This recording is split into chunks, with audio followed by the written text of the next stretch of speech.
ঈদের ছুটি শেষে কর্মস্থলে ফিরছেন মানুষ। ফিরতি যাত্রায় বাস, রেল ও লঞ্চ টার্মিনালগুলোয় যাত্রীদের ভিড়। একদিকে পর্যাপ্ত যানবাহন ও টিকিটের সংকট, অন্যদিকে তীব্র গরমের ভোগান্তি মাথায় নিয়েই ফিরছেন মানুষ। প্রতিনিধিদের পাঠানো তথ্য ছবিতে ডেস্ক রিপোর্ট।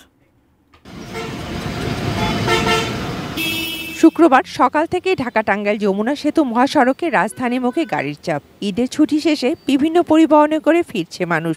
গাড়ি কম থাকায় তীব্র রোদে বাসের জন্য দাঁড়িয়ে থাকতে দেখা গেছে টাঙ্গাইলের যাত্রীদের। অতিরিক্ত ভাড়া আদায়েরও অভিযোগ করেছেন অনেকে। তবে চাপ থাকলেও মহাসড়কে স্বাভাবিক গতিতেই চলাচল করছে যানবাহন। গরমে অস্থির লাগতেছে, তারপর খারাপ লাগতেছে, দেখি আসার পরিস্থিতি গাড়ি কিরকম। গাড়ি পাওয়া যাইতেছে না, যাওয়া পাওয়া যাইতেছে, এটা অনেক বেশি ভাড়া নিতেছে। বগুড়ার বাস টার্মিনালে টিকিটের জন্য ভিড় করেন অনেক যাত্রী। টিকিট সংকট ও তীব্র গরমে অস্থির ছিলেন অনেকে। যেখানে যাইতেছে বলতেছে টিকিট নাই, আবার পরে টিকিট দিতেছে। অ্যাভেলেবল গাড়ি থাকলে আর টিকিটের পর্যাপ্ত থাকলে আমাদের এই ভোগান্তি হইতো না।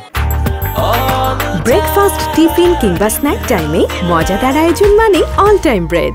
খুলনার সব রুটের ট্রেন আর দূরপাল্লার বাসের যাত্রীর চাপ। সবার মধ্যে কর্মস্থলে ফেরার তারা। তবে টিকিট সংকটে অস্থির ছিলেন অনেকেই। টিকিটগুলো একটু আগে থেকে করতে হয়েছিল, যাওয়া আসা দুটোটাই। ময়মনসিংহ রেল স্টেশনের প্ল্যাটফর্মে নেই পর্যাপ্ত বসার জায়গা ও ফ্যানের ব্যবস্থা। কারণ অধিকাংশ ট্রেন নির্ধারিত সময়ের চেয়ে দেরিতে চলাচল করছে। আমি বসে আছি, এখনো আসে না। ময়মনসিংহ স্টেশন আসছি, আমরা টিকিট পাইনি।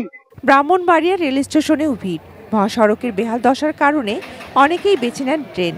ফলে ট্রেনের টিকিটের সংকটের কারণে যাত্রীরা পড়ছেন চরম দুর্ভোগে। আর যাদের টিকিট আছে তাদেরও প্রচণ্ড ভিড়ের কারণে ট্রেনে উঠতে ও সিট পেতে বেগ পেতে হয়। বরিশাল ও ভোলার ঘাটগুলিতে পর্যাপ্ত লঞ্চ না থাকায় বিপাকে পড়েছেন যাত্রীরা। ভোগান্তি ছয়েই ফিরতে হচ্ছে অসংখ্য মানুষকে। Shakil Aziz, desk report, ATN news.